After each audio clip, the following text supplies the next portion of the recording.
Hello, welcome to segment number 3 of where we talk about marketing, a combination of sales and marketing combination. And today we're talking about how to sell to the industry. I'm Janet FENNER, president of Defined Marketing, and I'm here with my lovely co-host, Yaron ZUSSMAN. Good afternoon, everybody. Good morning. Depends when you are. It depends where you are in the world. This is true. You're actually calling us from Tel Aviv? I'm calling you guys from Tel Aviv. It's 4:15 in the afternoon, Thursday night. So I know the future, Janet. Oh my God, so we're like an international show. Exactly. So awesome. All right, so listen, we're going to start today and we're going to talk about selling. So this is going to be more on your end. I'm going to go ahead and fill in my little tidbits of what I've seen in the market and the experience that I've been around regarding selling to this industry. So Yaron, so one of the things that I definitely want to talk to you about is the best ways to go about talking to the customer, how to know when to stop, what to bring to the table, how to be prepared, things like that. So we're going to give it over to you. You take it away and let's get this conversation started. Sure. So yeah, selling into the industry. And I think when we look at selling into the industry, we have to apply the selling in general, right? There's a lot, of course, every industry has its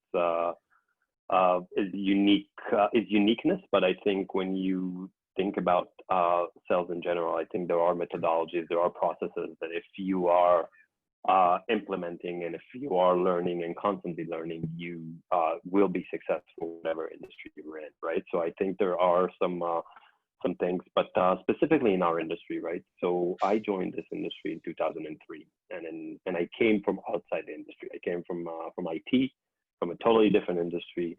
I started in a company, and when I started, everybody told me, "Oh, it's a good old boy network. You're never going to be able to sell in this industry. There's everybody knows it's all about relationships." And fast forward,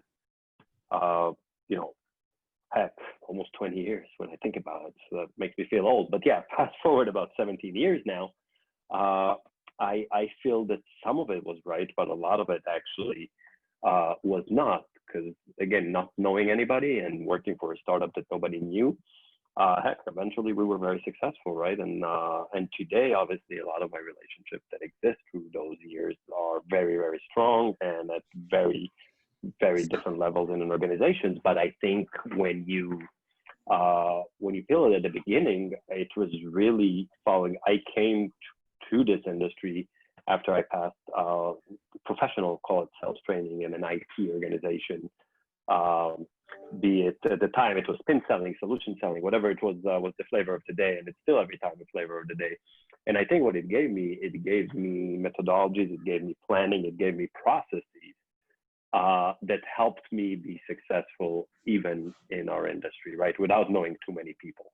So that's something I say to a lot of young people that I talk to in this industry. You can be successful. It's not that you have to know everybody when you walk a trade show floor.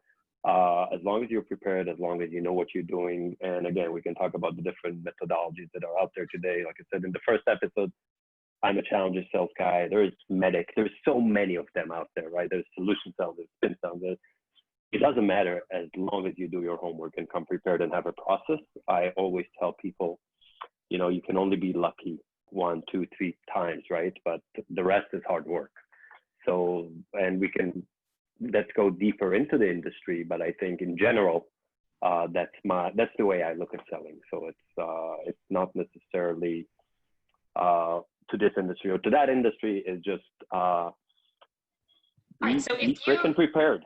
So let's divide that out a little bit. So if you're a brand new person, because this industry does change a lot very rapidly, you do have people who are very seasoned selling into this industry. You have people who are mid-tier, and then you have people who are brand new coming to the industry.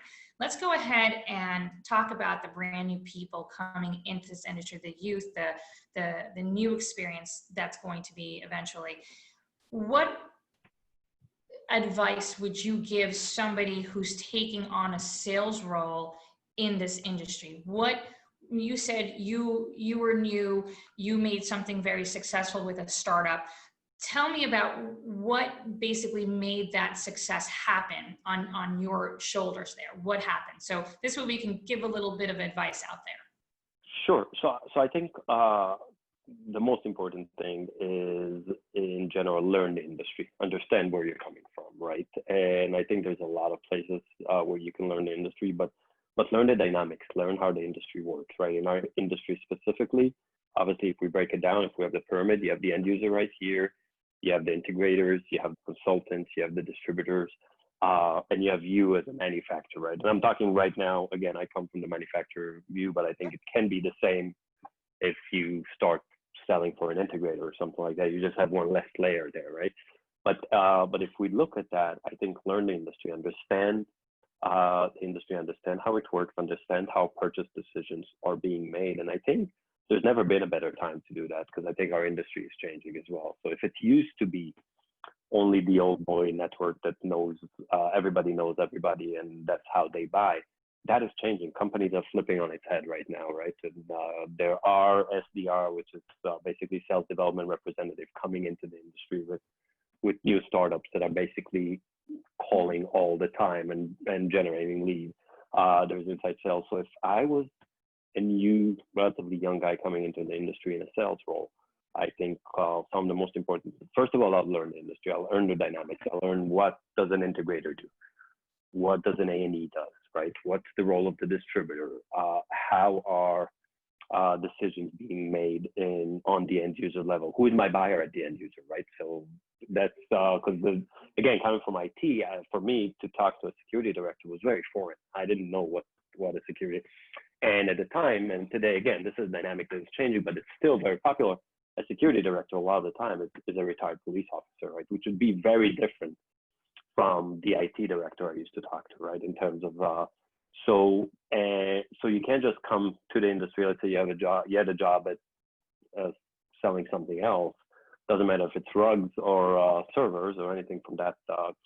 But you can't just project what you did before. You have to understand who your audience is and do your homework, right? And that's, I think, one of the most important things that I can say. And then you have to start building your network within the industry, which we spoke a little bit last time, but really understanding outside of who the buyers are is which organization should I belong to start building my network, right? If it's locally, if it's nationally, if it's and just that interject on that, Yaron, real quick. Building your network, that's super important. That's something that we talk about all the time.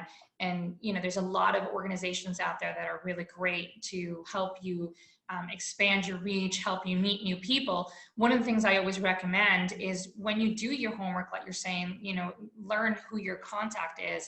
One of the things you might want to look into is whoever your target is, take a look at them on LinkedIn and find out what associations they belong to.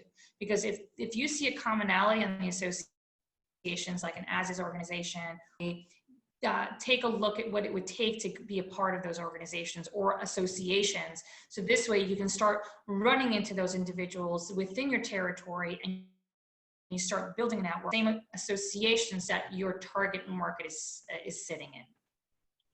absolutely, and these are, I think, the first steps, right? So understanding who you're selling to, who you're selling against, learn. And again, I'm coming new to the industry. I don't know who company X is, who company Y is, who company B is, right? So learn your competition, really understand the landscape of industry and understand what we spoke about last week, understand the ecosystem, right? That's where it all comes together. Understand who are you selling against, but who you can sell with and who can make you successful, right? And those are the things that I think really at the end of the day differentiate the successful from the less successful in the industry is really doing the homework, understanding what they're doing, understanding who their partners can be, who are they competing, why are they better, and I've seen throughout my career, I've seen all kinds of salespeople, right? There's the salespeople who come in and bash the competition. Those are the guys I'd like to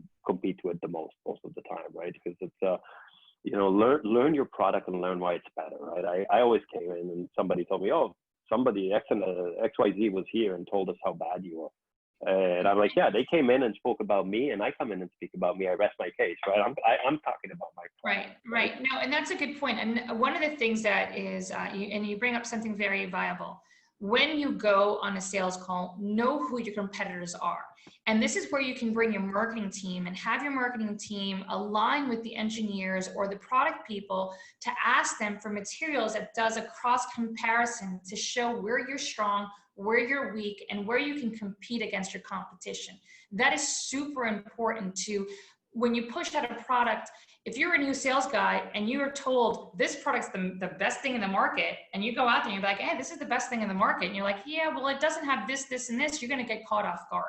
To be able to do your research internally, and this is where internal marketing comes in, to really go ahead and say, who are you hearing, talking to the sales guys and saying, who are you hearing out there that's your competition? Who are you coming across every single time? Because that's going to make a difference too, to help marketing not go all over the place, because the marketing is going to be different in different regions or different areas of the globe. So your competition is going to be here in North America, but here differently in South America and in Europe. So what you can do is you can say, who are you coming up against? Great. Let's go ahead and do a matrix that helps prepare the salesperson when he goes in the call and saying, I hear that this is not great, but let me show you the features that really compete very well. And it can definitely help with the confidence and not be caught off guard in the sales part of it. Absolutely. And I think sales managers have to do tons with it. And that's where marketing and sales come together, right? Because when you hire new guys in the industry today, and I said, there's the companies that just, okay, you're the new guy, signed to the HR system, signed to all these new systems, and you go in the field, and best of luck to you, versus a good onboarding process where product, marketing, all the other departments actually onboard people with the right training and the right tools and given the right toolkits, right? And this is where I said it is about process and procedures, unfortunately, right? Even in smallest companies, when you do it right from the beginning, you're building a very, very strong foundation for a strong organization versus just lone cowboys that are out there trying to, and again, they're going to capture some land, but in the long run, I believe process and procedures and these things win. So I think when I talk about small guys coming or new guys coming into the industry, I think that companies in the industry need to do a better job, and some of them do a great job on the onboarding process, on educating, on helping those guys become successful. Another thing that I've always relied on is very good field sales engineers, right? And I think good field sales engineers are such a valuable resource to help with new sales guys close, that understanding how to utilize them, when to utilize them, and how to work with them is I think one of the most successful strategies to understand. So I always looked at, okay, if I have a good field sales engineers that I can bring with me to, and not on every sales call, obviously, but when it becomes money time, I think those guys, and when you have those guys that know how to, and again, I'm not saying support guys, I'm saying field sales guys who can be out there, talk the talk and support it in the back end. Those are the guys that can really, so if you're new to this industry, find the right field sales engineer that can make you successful, right? And they're in your company, right? Look for them, they're in your company, understand who they are, they know the product. You'll learn so much from them. In early days when we were capturing some massive Fortune 500 names, at the end of the day, a lot of the credit came to us as a sales team, but really a lot of it was the field sales guys that were with us, really helping differentiate us from whoever the competition was. No, you're absolutely right. Field sales, application engineers, whatever you want to call them, field support, fantastic. I love it when a field guy knows his stuff, and he can definitely lend so much knowledge as far as the infrastructure assessment. There's a lot going on there that can definitely help the sales guys. Let's talk about who to bring with you on sales calls, because that's important. Sometimes I find that when you're getting ready to make a close, or when you really want to differentiate yourself, to bring somebody a little bit higher than your level is definitely going to make a difference. Sometimes that requires it. Sometimes bringing even your marketing person to say, hey, listen, we're bringing our team here just to kind of have you meet them. You just want marketing everywhere. You just want to bring the marketing everywhere. People out. That's bring the marketing people. Cage, Get the marketing people out of the office. You can't go wrong. You bring another element. Listen, I find that, there's not a lot of women in our industry who are in the sales world. There are some, but there's not, compared to everybody in the industry, there's not a lot of women. Definitely want to see more diversity. But I think if you run the numbers, they're much more successful. So I think if you run, if you take the small amount that there are and you look, I think they're significantly more successful. So I think just a different element that you bring with you that could make the difference. If you have somebody knowledgeable that you bring with you into the field, that's just a little bit different element to the table, a diverse element to the table. Sometimes it really does make a huge difference. Just definitely know who to bring with you.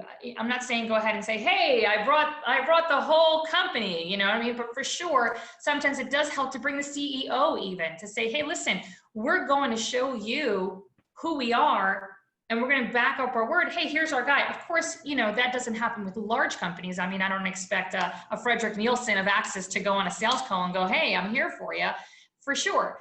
But know who to take with you. It definitely does help showing who else is going to be supporting the customer, because that's what it's all about, to say, here's our team, here's who's with you. And you going back to the point as far as processes, huge. CRM is part of that teaching process as to what you expect out of that person. You can't just throw them into the field and say, find out your document, here's your training, and then set them free. This is the process. Here's how we work. Agree. Here's how we quote. Here's what we do. Here's what you're allowed to do. Here's your margin.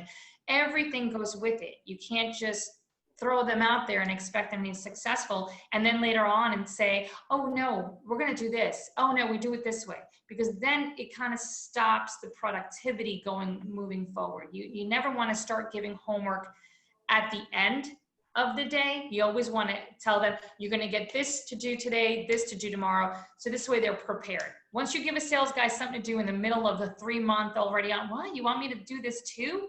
It's like, yeah, onboarding is key. The first week or two are really key. And by the way, when you start a company, we talked about it at the beginning, right? So marketing first, understanding of the market, then understand how you're gonna onboard salespeople, how you're gonna onboard sales engineers. All of those processes are very important. And again, at the beginning, you may hire a sales leader, but he's gonna have to be a sales guy, right? He's gonna have to go out there and sell.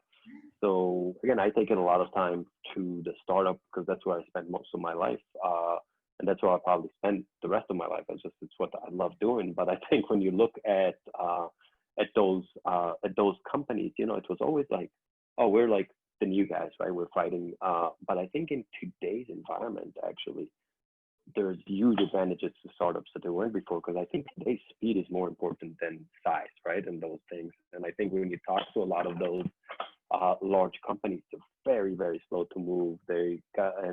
And startups are there. They can capture a lot of land right now, right? And I think we spoke in the first episode. If you look at the leaders, all the leaders that were in the early 2000s are laggers right now in terms of, and there's going to be a new generation of companies that are coming, right? So I think when we look at that, I think there's tons of it. But I think, again, building that process and then understanding how to sell. And also understanding the dynamics change, right? If it used to be all I need to do is the integrators and they're going to make me rich, doesn't happen anymore. You have to sell to the end users, right? You have to educate the end users. So there's a lot of dynamics that are changing in our industry today, where you have to be a multidisciplinary, that's how you say it in English, disciplinary person. And you're not only selling channel today. Yeah, you may execute the project through a channel, but if you're not educating the end user about your technology, your competition does. And those are things that people have to understand. So let's talk about the mistakes that are made out there. Oh, I'm an expert on that. I made all of them. You know what I mean? Now you got me. Yeah, now you got me. Yes, let's do this. You know what I mean? So I know that some of the mistakes that I see from management or from corporations is they incentivize their sales team. And then when their sales team starts doing really well, all of a sudden they're like, well, you know what? Your number now is X amount of dollars. And then, no, we're going to make it further of a reach for you to make your commission. Or we're going to change the commission structures 25 different times. And it really does take the air out of somebody's, you know, a balloon that basically is like, I'm here to sell. If you want to take away the incentives that I signed up for and here to make it harder and harder and harder to attain, you're doing a disservice to the team. Also, we want to talk about when to close, when to keep your mouth shut. You know what I mean? Mistakes on that. Very important. You know, super important, you know? And then, you know, kind of like whenever I worked with Frank DeFina, he always gave the advice of, when you sell the speakers and you're putting them into somebody's trunk, know when to shut the door. Know when to just close that and keep your mouth shut. So let's start talking about the mistakes that management does to their sales team. So I'm going to give that to you. Oh, there's tons of them, and again, I try today to avoid it, but again, learning and growing through, made tons of mistakes through the years. But I think there's a bunch of stuff. There's competing compensation plans where you do have people in different regions, because as you grow, you have A&E guys and you have BT guys and you have sales guys, and ultimately you're responsible for all of them. But you have to make, in order to avoid politics in an organization, doesn't matter how small, it can have a 3-people organization, it will still have politics in it. To avoid politics in an organization, you have to align the compensation plan that everybody wins in a way, right? So, and I've seen a lot of competing compensation plans that basically what it creates, and I think the best analogy that I was once in a strategy session with one of the companies, and I don't remember who the speaker was, but he said, think about yourself when you're sick, right? When you're sick, you have no energy to deal with the world. You have to drink tea, you have to take, and you're dealing with yourself. That's basically an organization that has a lot of politics in it. It can't fight the world, right? It fights inside. So I think one of the things that I've seen, make sure that the compensation plan is aligned, that the teams need to work together, the team want to work together, right? If it's the A&E guys, if it's the BD guys, if it's the channel guys, all of those guys need to be aligned in terms of the compensation. That's one thing. Second is, heck, if somebody's bringing me tons of money, let him make tons of money, right? There's no reason to start thinking about compensation in a way that, he's going to make way more than me. Good for him, right? I'm all for it. I know, it's a win-win situation, right? But I see Absolutely. a lot of companies strip that back. Like, oh, you're not allowed to make that much money. And you're just I don't necessarily agree with anything that has to do with limits on commission or reduction of commission. And on the contrary, you know, just and a lot of companies do it right, by the way. There's no but there are a lot of them do it wrong. So I think in terms of that, another mistake that I spoke about, I think the first time people do, is just hiring from the competition somebody and expecting them to bring you all the accounts that he had in the competition, right? And the truth is that you learn very quick that, yeah, the sales guy might have great relationship, but it wasn't only the sales guy that was responsible. And so you're not going to flip a multi-million-dollar a year account because you brought the sales guy that has. Sometimes you will, but again, that's more luck than strategy, right? And that's those are things that I think you have to consider. And that's why I believe actually hiring people without the necessary experience and training correctly in the long term is a much better investment than just bringing in a superstar necessarily that had a bunch of accounts, and then you realize, oh, non-competes, blah, blah, blah, all of those things.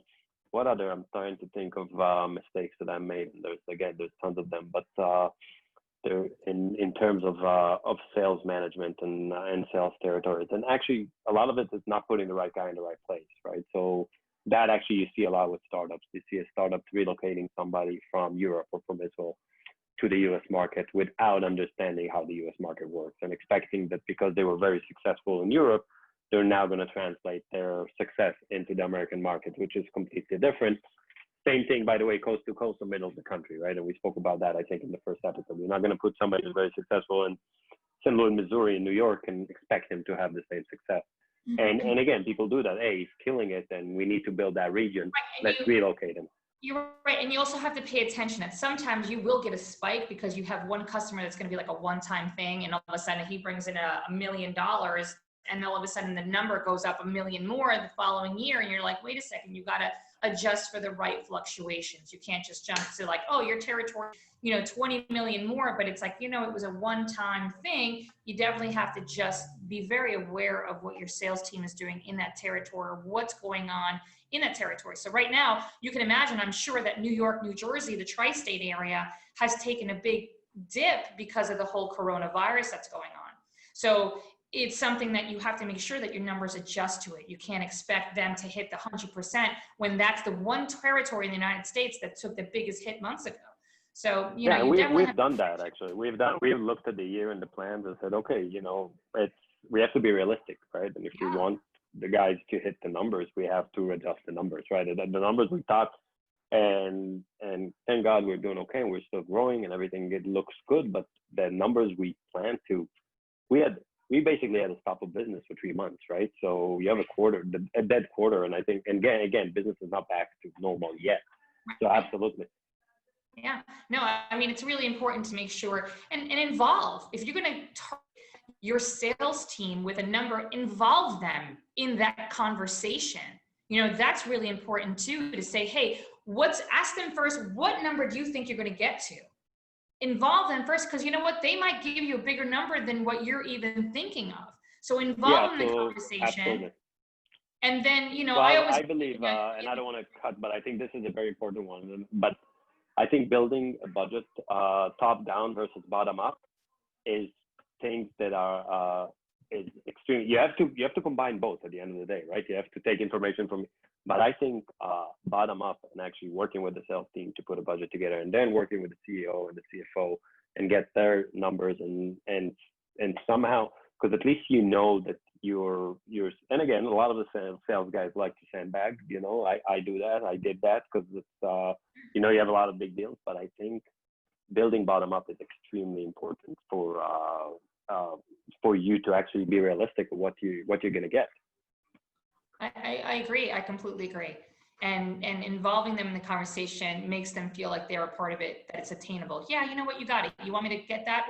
Or you know what, tier to the expectation. If you exceed a certain number, there's a little extra. You know, always put the extra incentive in there is always, I find that always works a little bit better than just saying, here's your number, you hit it, great. If you don't, you don't. You know what I mean? You only get a certain percentage of blah, blah, blah. But yeah, so, you know, and what do you think about group commissions? Where I know that certain companies that say you have to hit it as a team in order to get paid out. How do you find that strategy? You know, I believe in a component of it, but I don't believe, because then what it allows people to do is basically there can be some people that carry everybody and carry a bunch of people.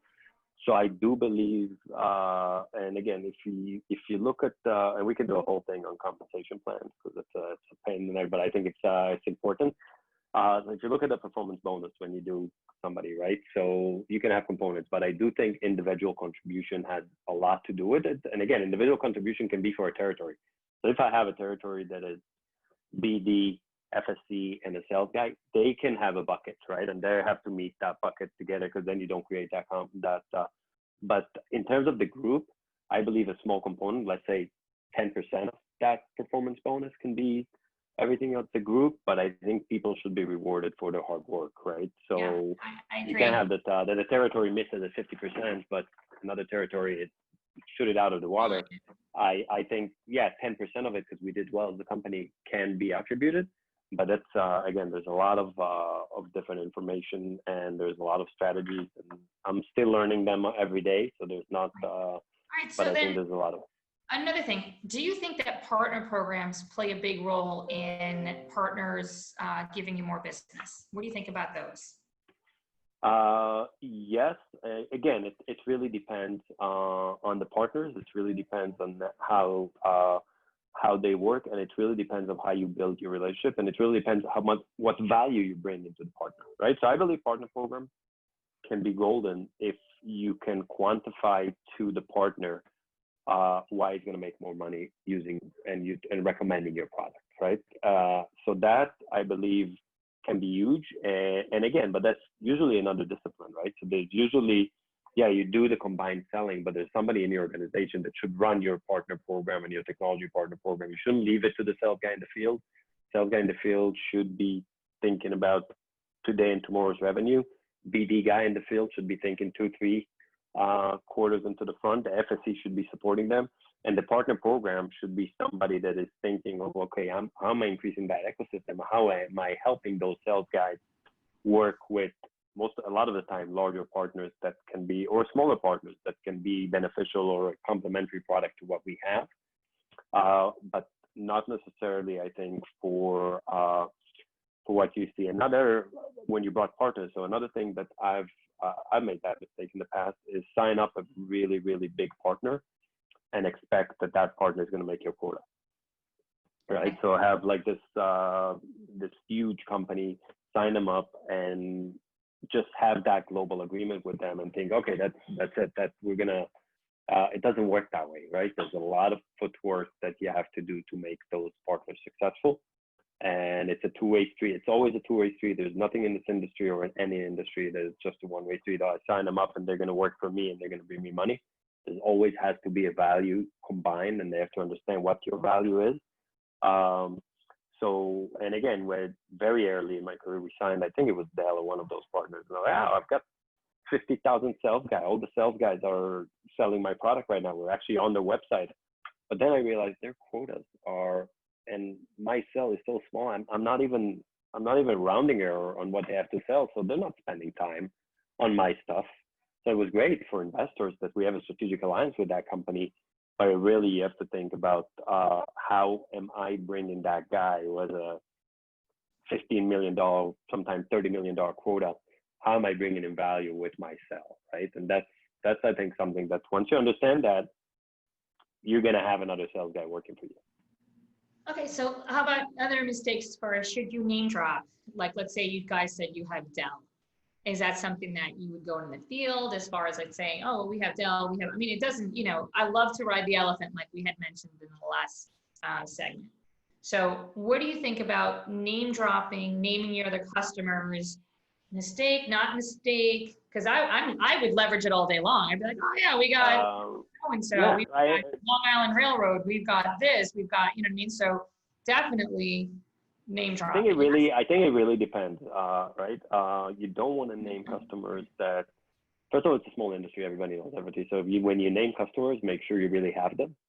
Make sure you don't have only a very small component of their business, and expect somebody to know somebody in the organization to talk to them, right? So it can be a double-edged sword, right? If you do have, at one time, I had Google, I had Visa, I had others, but I knew that I can drop that name because I knew if somebody talks to that organization, we're going to get very good feedback. We were doing very well. We had very good relationships. I'm on the mindset that even if I installed one camera there, I'm still like, it's smoke and mirrors marketing thing. I'm like, you know what I mean? Let's do an application store. Like, yeah, we only have one camera. I'm like, we're not mentioning how many cameras we have. We're just mentioning that, hey, we did the city of blah, blah, blah.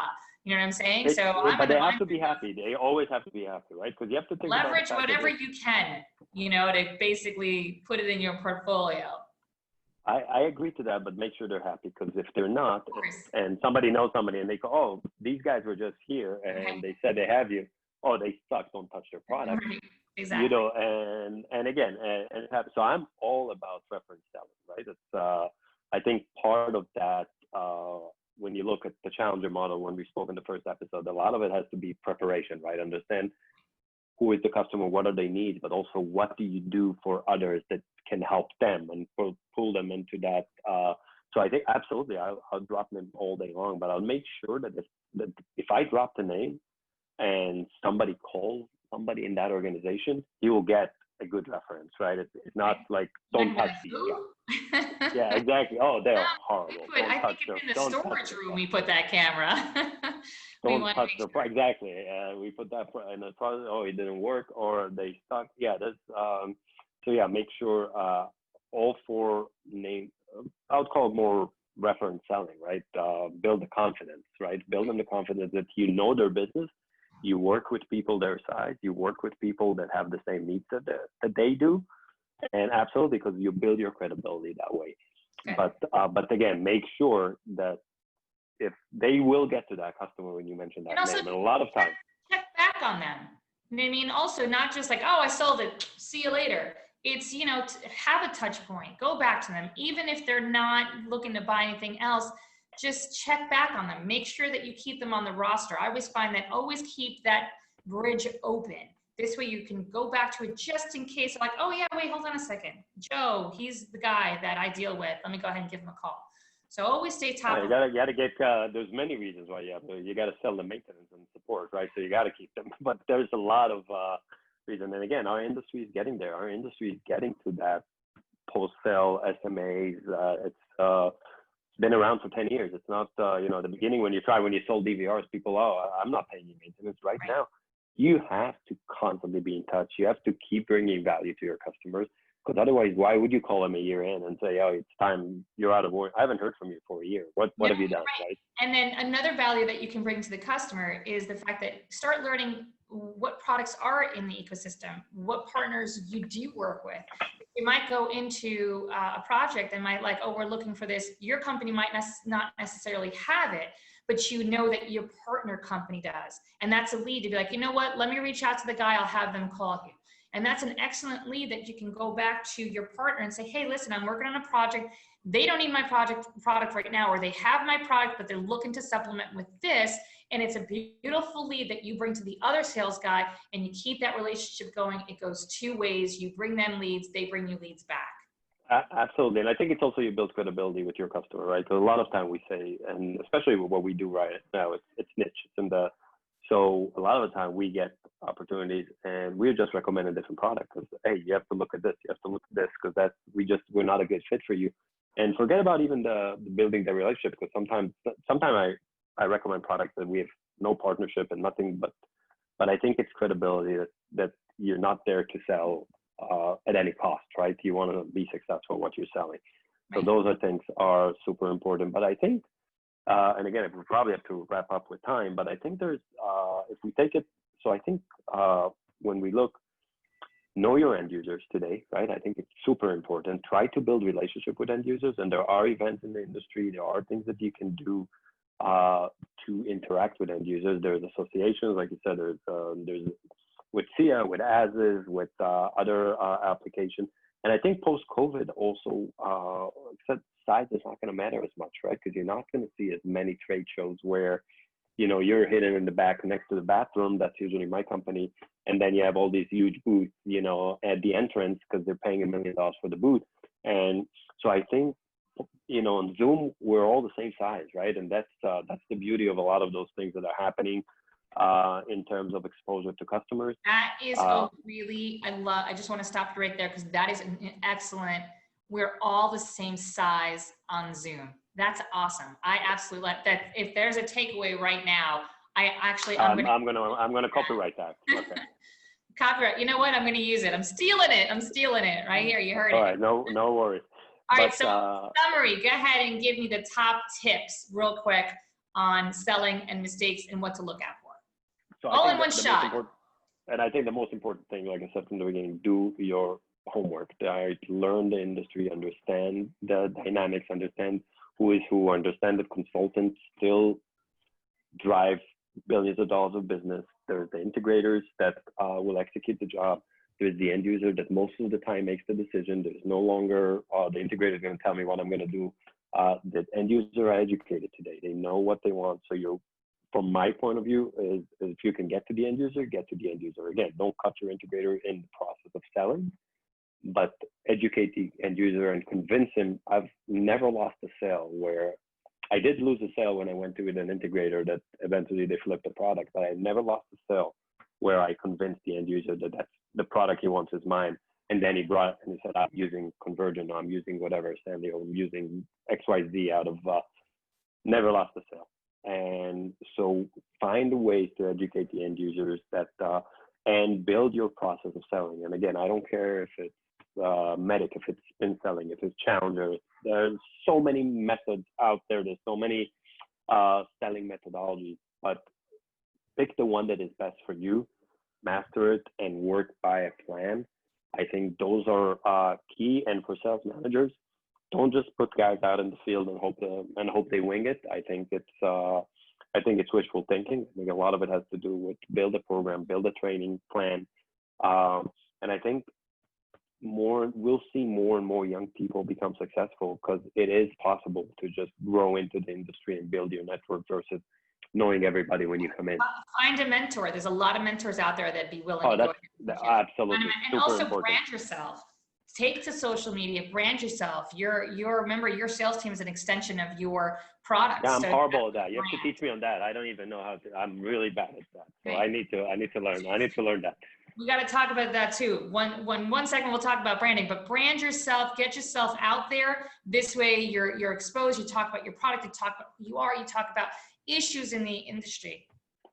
I love talking about that all day long. So with this, let's go ahead and wrap it up. Thank you so much. Really great stuff, super insightful. And next week, we're going to go ahead and talk about another, I don't know, we'll surprise you all. Figure it out. So it sounds good. So thank you so much for the time. And thanks for everybody for listening, and stay tuned to our episode next week. So thanks so much. Have a great day, everybody. Hey, have a good night. Thank you. All right. Take care. Bye-bye. Bye-bye.